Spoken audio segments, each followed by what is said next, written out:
আসসালামু আলাইকুম।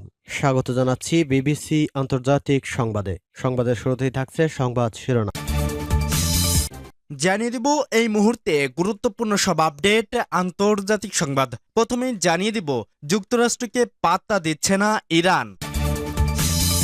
এরপর থাকছে ইসরায়েলের জন্য রেড লাইন টেনে দিল সৌদি, ফ্রান্স ক্রস করলেই কঠোর ব্যবস্থা। আরও জানিয়ে দিব তৃতীয় বিশ্বযুদ্ধের ইঙ্গিত দিল ট্রাম্প। এবং সর্বশেষ থাকছে অপেক্ষার প্রহর হচ্ছে শেষ, ইরান পাচ্ছে রাশিয়ার শক্তিশালী S-400 আকাশ প্রতিরক্ষা ব্যবস্থা। এতক্ষণ শুনছিলেন সংবাদ শিরোনাম, এখন বিস্তারিত। তবে তার আগে অনুরোধ থাকবে এই ভিডিওটিতে একটি লাইক এবং কমেন্ট করে জানিয়ে দিন কোন জেলা থেকে বা কোথা থেকে আপনি আমাদের এই ভিডিওটি দেখছেন এবং শুনছেন। যুক্তরাষ্ট্রকে পাত্তা দিচ্ছে না ইরান, এক পারমাণবিক স্থাপনা নিয়ে ইসরায়েলের রোষানলে পড়েছিল ইরান।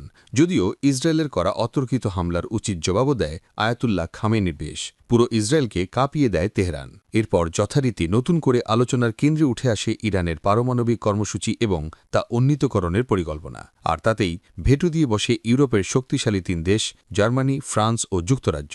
তারা জাতিসংঘে দাবি জানিয়েছে ইরানের উপর আবারও পারমাণবিক নিষেধাজ্ঞা আরোপ করা হোক। এই প্রক্রিয়াকে বলা হয় স্ন্যাপব্যাক। পশ্চিমাদের অভিযোগ 2015 সালের পারমাণবিক চুক্তির অনুমোদিত মাত্রার 40 গুণ ইউরেনিয়াম মজুত করেছে ইরান। জাতিসংঘের সাধারণ পরিষদে এ প্রসঙ্গ ঘিরেই মার্কিন প্রেসিডেন্ট ডোনাল্ড ট্রাম্প কড়া অবস্থান নেন। তিনি স্পষ্ট জানিয়ে দেন, ইরান কখনোই পারমাণবিক অস্ত্রের অধিকারী হতে পারবে না। শুধুমাত্র তাই নয়, তেহরানকে তিনি আখ্যা দেন বিশ্বের সন্ত্রাসের 1 নম্বর পৃষ্ঠপোষক হিসেবেও। এর প্রতিক্রিয়ায় ইরানের সর্বোচ্চ নেতা আয়াতুল্লাহ খামেনি মঙ্গলবার টেলিভিশনে জাতির উদ্দেশ্যে দেয়া এক ভাষণে সাফ জানিয়ে দেন, পারমাণবিক কর্মসূচি নিয়ে যুক্তরাষ্ট্রের সঙ্গে সরাসরি কোনো আলোচনায় বসবে না ইরান, কেননা এই আলোচনা ইরানের জন্য অর্থহীন। তিনি আরও বলেন, আমেরিকার প্রতিশ্রুতি ভঙ্গ করে, মিথ্যা বলে, প্রতারণা করে, সুযোগ পেলে তারা আরও মানুষ হত্যা করবে এবং পারমাণবিক কেন্দ্রগুলোতে বোমা হামলা চালাবে। এই ধরনের পরিস্থিতিতে তাদের সঙ্গে আলোচনা করা অসম্ভব। ইসরায়েলের জন্য রেড লাইন টেনে দিল সৌদি, ফ্রান্স ক্রস করলেই কঠোর ব্যবস্থা। গাজা যুদ্ধ শুরুর পর থেকে একের পর এক নিরীহ ফিলিস্তিনিদের হত্যা এবং হামাসকে নির্মূলের উদ্দেশ্যে হত্যাযজ্ঞ চালিয়ে আসছে ইসরায়েল। তবে নিহতের সংখ্যা 6500 এবং ক্ষুধার তাড়নায় 5 শতাধিক মানুষের মৃত্যুর পর ঘুম ভেঙেছে পুরো বিশ্বের। এবার চারিদিক থেকে ইসরায়েলকে কোণঠাসা করতে কঠোর পদক্ষেপ নিচ্ছে মুসলিম বিশ্বসহ পশ্চিমারাও। এমন পরিস্থিতিতে ইসরায়েলের জন্য রেড লাইন টেনে দিল সৌদি আরব এবং ফ্রান্স। এই রেড লাইন ক্রস করলেই একযোগে কঠোর ব্যবস্থা নেবে রিয়াদ, প্যারিস। জাতিসংঘের সাধারণ পরিষদে চলছে 80তম অধিবেশন। সাধারণ বিতর্কে প্রথম দিনে দুটি অধিবেশনে 30 জনেরও বেশি বিশ্বনেতা বক্তব্য রাখেন। তবে জাতিসংঘের এই সম্মেলন শেষে ইসরায়েলের জন্য রেড লাইন ঘোষণা করেছে সৌদি আরব এবং ফ্রান্স। এক প্রতিবেদন এমন তথ্য জানায় দ্য টাইমস অফ ইসরায়েল। এতে বলা হয়েছে, পশ্চিমদের দখলদার ইসরায়েলের জন্য রেড লাইন, এটি ক্রস করলেই সব ধরনের ব্যবস্থা নেবে সৌদি আরব এবং ফ্রান্স।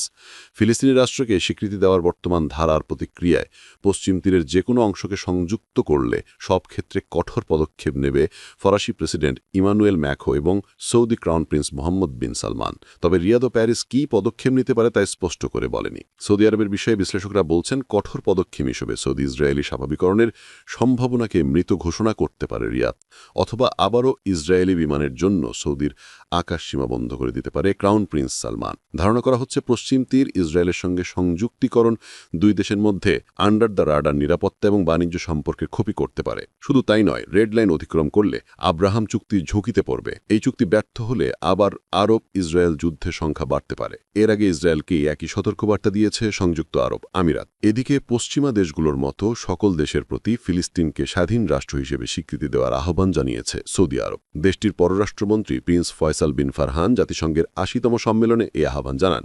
জাতিসংঘ সাধারণ পরিষদের অধিবেশনের আগে সম্প্রতি যুক্তরাজ্য, কানাডা, অস্ট্রেলিয়া ও পর্তুগাল ফিলিস্তিনকে স্বীকৃতি দেওয়ার ঘোষণা দেয়। এর আগে চলতি বছরে স্পেন, আয়ারল্যান্ড ও নরওয়েও একই সিদ্ধান্ত নিয়েছিল। কূটনৈতিক মহলে ধারণা করা হচ্ছে, শীঘ্রই আরও কিছু ইউরোপীয় দেশ এ ধারায় যুক্ত হবে। ট্রাম্পের কথা শুনেই নাচ জেলেনস্কির। মার্কিন প্রেসিডেন্ট ডোনাল্ড ট্রাম্পের কথা শুনে এখন ধেই ধেই করে নাচতেই পারেন ইউক্রেনের প্রেসিডেন্ট ভলোডিমির জেলেনস্কি। ইউক্রেন যুদ্ধ নিয়ে হঠাৎ করেই নিজের অবস্থান পাল্টে ফেলেছেন ডোনাল্ড ট্রাম্প। মাসখানেক আগেও পুতিনের দাবি দেওয়া নিয়ে জেলেনস্কিকে তুমুল চাপে রেখেছিলেন ট্রাম্প। ইঙ্গিত দিয়েছিলেন যুদ্ধ বন্ধ করতে হলে ইউক্রেনকে রাশিয়ার কাছে ভূমি ছাড়তে হবে। সেই ট্রাম্প এখন কথা বলতে শুরু করেছেন ভিন্ন সুরে। পুতিনের শক্তিকে কাগজে বাঘ হিসাবে উল্লেখ করে বলেছেন, ইউক্রেন চাইলে রাশিয়ার কাছ থেকে তার মূল ভূখণ্ড ফিরে পেতে পারে। এর অর্থ হল ইউক্রেন যুদ্ধ চালিয়ে যাওয়ার পক্ষে ট্রাম্প, এমনকি ন্যাটোকে রাশিয়ার বিমান ভূপাতিত করতে দিচ্ছেন উস্কানি।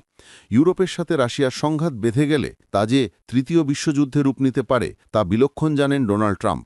মঙ্গলবার জাতিসংঘ সাধারণ পরিষদে ভাষণ দেওয়ার পর নিউ ইয়র্কে ইউক্রেনের প্রেসিডেন্ট ভলোদিমির জেলোনেস্কির সঙ্গে বৈঠক করেন ট্রাম্প। এরপরে ইউক্রেন যুদ্ধ নিয়ে মার্কিন প্রেসিডেন্টের অবস্থান পরিবর্তনের বিষয়টি সামনে আসে। নিজের সামাজিক মাধ্যম ট্রুথ সোশ্যালে ট্রাম্প লিখেছেন, ইউরোপ ও ন্যাটোর সহায়তায় যেখান থেকে যুদ্ধ শুরু হয়েছিল সেখানকার মূল সীমান্ত ফিরে পেতে পারে ইউক্রেন।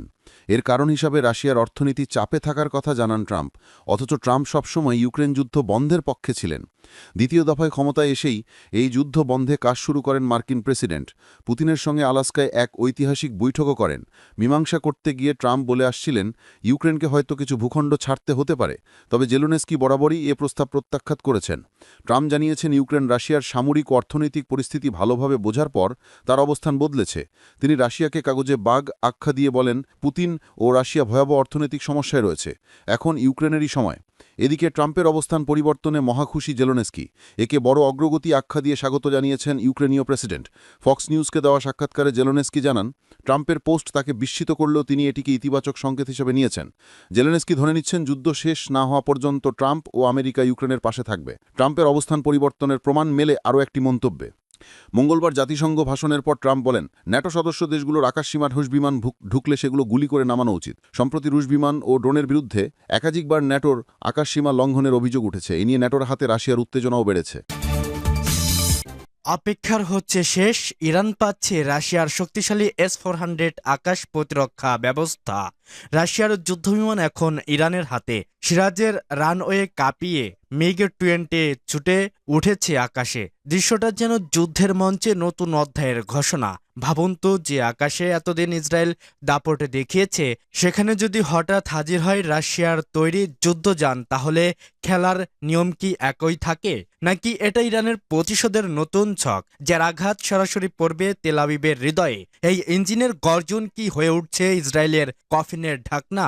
ইরানি সংসদের জাতীয় নিরাপত্তা কমিটির সদস্য আবুল ফজল জোরবান্দা ঘোষণা দিয়েছেন, রাশিয়ার মিগ যুদ্ধবিমান ইতোমধ্যেই পৌঁছে গেছে ইরানের এবং সিরিজ এয়ারবেসে মোতায়েন করা হয়েছে। তিনি জানান, এই মিডকট 9 আসছে অস্থায়ী সমাধান হিসেবে, যতদিন না ইরান হাতে পাচ্ছে আরও শক্তিশালী রাশিয়ার সুক 35 যুদ্ধবিমান। কিন্তু এখানেই শেষ নয়। জোহরাবান্দা আরও নিশ্চিত করেছেন, চীনের HQ-9 এয়ার ডিফেন্স সিস্টেম এবং রাশিয়ার S-400 মিসাইল প্রতিরক্ষা ব্যবস্থাও উল্লেখযোগ্য সংখ্যায় আসছে ইরানের হাতে।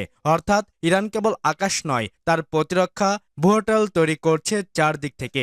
যুক্তরাজ্য ভিত্তিক সংবাদ মাধ্যম ইরান ইন্টারন্যাশনালের এক প্রতিবেদন উঠে এসেছে এসব তথ্য।